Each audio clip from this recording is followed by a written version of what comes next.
Hey y'all, it's been a while since I've done a video, with the exception of a live one I did for the drawing.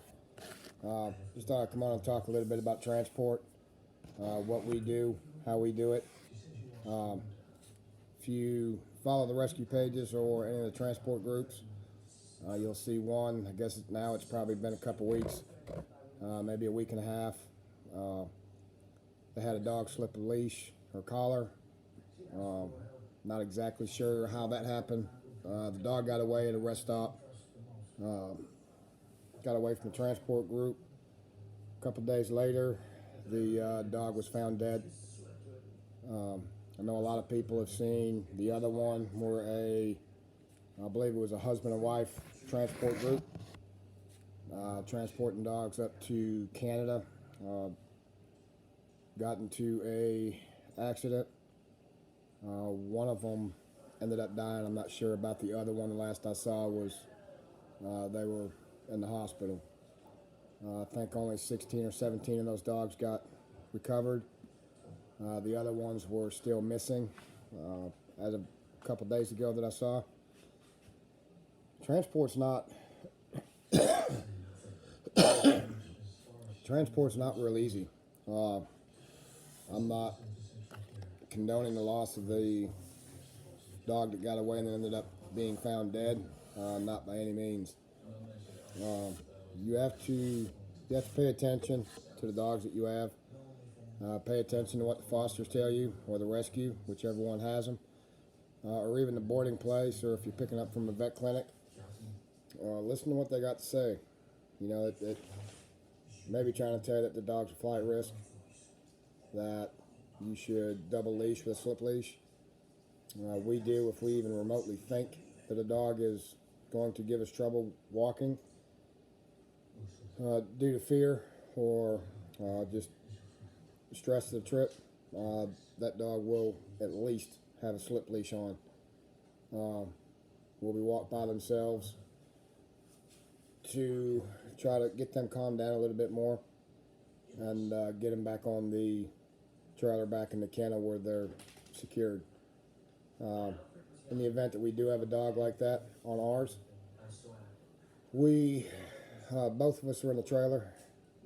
Both of us are getting that dog out, so we've got the potential of having 4 hands on that dog instead of just 2 or maybe even 1, till we get it secured on a leash and collar or a slip leash. That's just how we do it. I'm sure a lot of other people do it differently. There may be even some that do it the same as we do.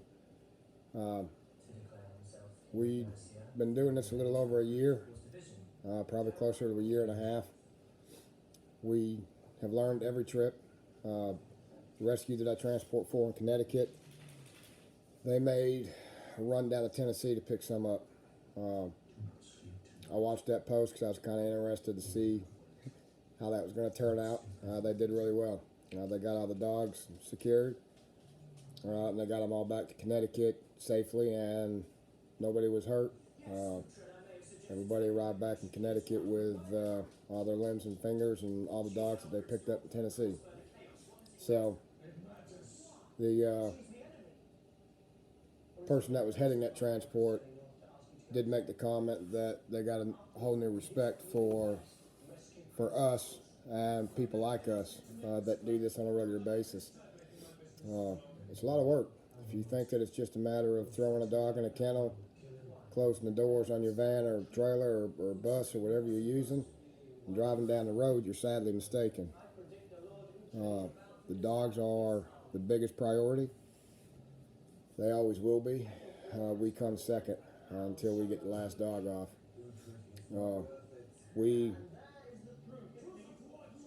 Me personally, I bring 2 of my personals, now a second personal. It lessens the load on my wife when she's back here at the house taking care of the other 7. So I bring them with me. One of them is right there. She's a sweetheart. Everybody knows her. That's Gracie. The other one is right over there. It's kind of hard to see. Little Dotson. That was our daughter's dog. the reason why we made Bobby's Heart. We got him. It was a very, very, very short debate on whether to add him in the rescue or take him into us. Being at that, he is the only thing left that we can touch that was hers. Like I said, it was a short conversation for us to just keep him. He'll be coming with me on transports as well. Him and Gracie. His name is Rebel. He's about a 4-year-old, 5-year-old Dotson. So I bring them with me. Even our dogs are, they're not leashed all the time, I will admit. But we do take that into consideration of where we're at, how many people's around, if there's other dogs around. That's just our 2 personals. The ones that we're transporting never come out of the trailer unless they're on a leash, whether it be collar or slip leash. Puppies we don't take out. I get nervous even taking my own dogs, and they're all vetted and took care of and up to date on everything about the ground. You just don't know what's on the ground. But that's a mutual agreement between myself and the rescues that we transport for. We don't take puppies out of the trailer. We're making some pretty significant improvements with our transport. Biggest one's the roof. We just spent $1,700 getting the roof fixed. Hopefully we're not going to have any more leaks on that. That's just been nickel and diming us to death for about the last 8 months. We found somebody local that repairs them. I thought what he was telling me was truthful and honest, so we used him. He's out of Glenmore. His name's Trey. I believe he's got an ad on Marketplace. Did a good job. Come out, ripped everything off, replaced everything new, and he was done. It was a full day, but he did a good job. If we have any other issues like that, we'll call him back for sure. So we're also working on bettering our air conditioning. We have one in there now. We're working on a better unit to make it a whole lot more comfortable inside the trailer for the dogs. We had the one we had in there before. I just didn't feel like it was strong enough. Never got as cool as I would like it. So we're making improvements on that. So we're constantly making improvements on what we do. We constantly critique ourselves. That's usually the conversation on the way back. What can we do for ourselves to make ourselves better? Make rescues happier. Give them a little bit to think about when we're trying to get them to use us. So it's a never-ending deal to constantly make improvements. Just my ideal of it is you should always be trying to improve something within your line of work. Whether you're doing transport, whether you're doing rescue, whether you may be the person over adoptions, fosters, your intake, you should always be trying to improve on something. Our transports, we've had a couple near misses out on the highway, on the interstates. We've been fortunate. We've had blown tires. We've had electrical issues with lights on the trailer. We worked through them. Some days, some trips painfully, but we worked through them. We made our improvements where we could, and we moved on. We do have the ability to look in the back with a camera to check on the dogs, if we need to. So it's our transport's growing internally. We're constantly trying to better ourselves. We're constantly trying to get more loads. That just seems to be the most painful part of it, is not being able to get loads. I've heard rumors about people talking about us, declining rescues from using us, and that's fine. There's even some local rescues that or rescues that are somewhat close to us that think we're too expensive. That's fine too. The only problem that I have with it is they usually end up sitting on the dogs for a long time until they find somebody to do it as cheap as possible. You're not paying me to rush a package up to Connecticut or New York or Pennsylvania or New Jersey, Maryland. You're paying me to take care of your dogs for the next 24 to 48 hours. That should be the way that it's looked at with any transport, whether it's with us or anybody else. You're paying them to take care of your dogs. Hopefully that is the mindset of the transporter. Taking care of the dogs till they get there, making sure everybody is just as healthy and just as good a shape as when they left from the pickup point. That should be the biggest concern. The next biggest concern should be the comfort and the way they're transported. Myself and the rescue in Connecticut, we've already discussed it. We will not cram dogs in there. If we have to, we'll make 2 loads. I'm working on a second trip up to the northeast, just because I can't get all of the dogs needing to go up there. I can't get them all on my normal run up to Connecticut. So we're setting up another run. Hopefully that'll bring us another rescue in that'll use this. Hopefully we'll make them happy enough to use this. So it's slow going to get more. We have established ourselves as a good quality transport. There's several that can vouch for that, whether it be here in Louisiana, the drivers that have gone with us, the helpers, or the rescues that we've delivered to. We've always had a good reception when we've gotten there, and they've been pleased when we arrived. So we're doing something right, but we do know that we still have a lot to improve on. Last year seemed to be horrible for transports. Dogs were getting missed, loose on rest stops, walk stops, disappeared for some reason or another, dying when they get it to the rescue, wherever they're going. It's not something that we're looking to be part of those statistics on. So far, we have had no issues with dogs on our transport. None. So hopefully that'll stay that way, and we'll continue to make perfect runs. Perfect, I mean by dogs getting there still in the same shape as when they left. Making sure we get there ourselves the same way we left, and our vehicle and trailer. For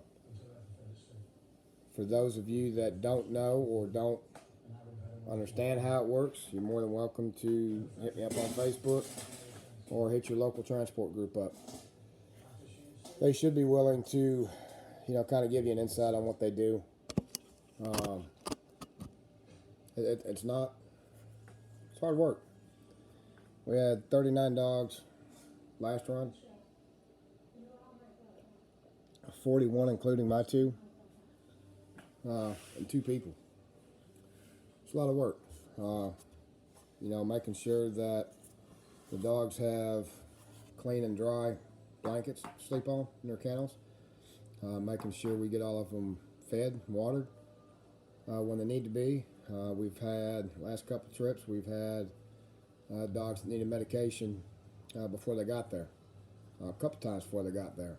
So it's a lot of work. It's a lot of responsibility to do that. Dogs all got there. They had their meds when they were supposed to. You know, everybody in our messenger thread knew when they were getting the meds, so they knew that it was being done. You know, a lot of people probably say, "Oh, well, you know, you could lie to them." Well, you're right. Could, but we don't. That's the difference. If the dog has meds that needs to be took before we get there, the dog's going to have them before we get there. Whether it's once or it's twice or 3 times. Dog's going to have the meds if we've got to make an extra stop. You know, just to pull off the side of the road and give the dog its meds and jump back in and start driving again. But the dog's going to have the meds. Yeah, so it's a lot of work. I just had somebody contact me a couple nights ago. I talked to them for probably about 30-45 minutes. They're looking to start up transport out of their area. Yeah, it kind of made me feel good that our name was given for them to call and get an idea. Hopefully we'll be able to work it out to where either her or her husband can go with us. Then they can see firsthand how we do it and everything that's done from the time we pick the dogs up to the time the last dog is in the building at their new reception. So hopefully we'll be able to get that. You know, I do have a run planning on Friday. It's the earliest I can leave. Got 7 dogs from Jen Shaw, and I think I've got 6 from Peggy Stern up in New Jersey. So still got some room. If you have a couple dogs that need to go up to Pennsylvania, New Jersey area, get with me. Got to have vet records in my hands, along with health certificates for each individual dog. You know, if you need them going up there, I'm going to try and leave Friday. So I'll be doing this run more than likely solo, with the exception of Gracie and Rebel. It'll just take me, it takes me about a day longer doing it solo than what it does if I have another driver. So, yeah, I just thought I'd kind of give you an insight on the transport side of it. We are back doing it from the previous lockdown. I guess we decided to come back out of the house and join the rest of them. Get back to what we really like to do. So, yeah, if you are thinking about getting involved in transport, find your local group, talk with them, see what they do. You may do something better, you may do something different. Talk with them, reach out, ask questions, go on one. That'd be the best way to see if you're really going to be, you know, interested in doing something like that. So, just thought I'd put a quick video out. Haven't done one in a while. Y'all stay safe. If you are transporting for other transport groups, y'all be safe. Pay attention to the road. You know, if you sleep, you stop. No shame in pulling over and getting some rest for yourself. You've got a lot of responsibility on your vehicles. Just pull over. I get deadlines. The people that I deal with know that I try to stick to them as best I can, but I will not push ourselves into exhaustion to where both of us are tired for whatever reason. We won't do that. You know, we do our best to stick to them. So far we haven't had any issues with our rotation. So if you are transporting, whether you're driving a bus, a van, I think most people are driving vans, driving a truck and trailer. Prepare yourself. It's a long drive, a lot of work, a lot of mental work. Take care of yourselves along the route. So, and be safe and let your people know where you're at. That way, if something does happen, they can at least start looking for you there. So, and also let them have your route. That could very well have been what got those dogs from the, I believe it was Idaho, I think, from that wreck. Could have been the very reason why they got the dogs back so quickly, at least some of them. So, y'all take care. Still take care of yourselves and your families while the country is opening back up. And take care of one another. Love y'all.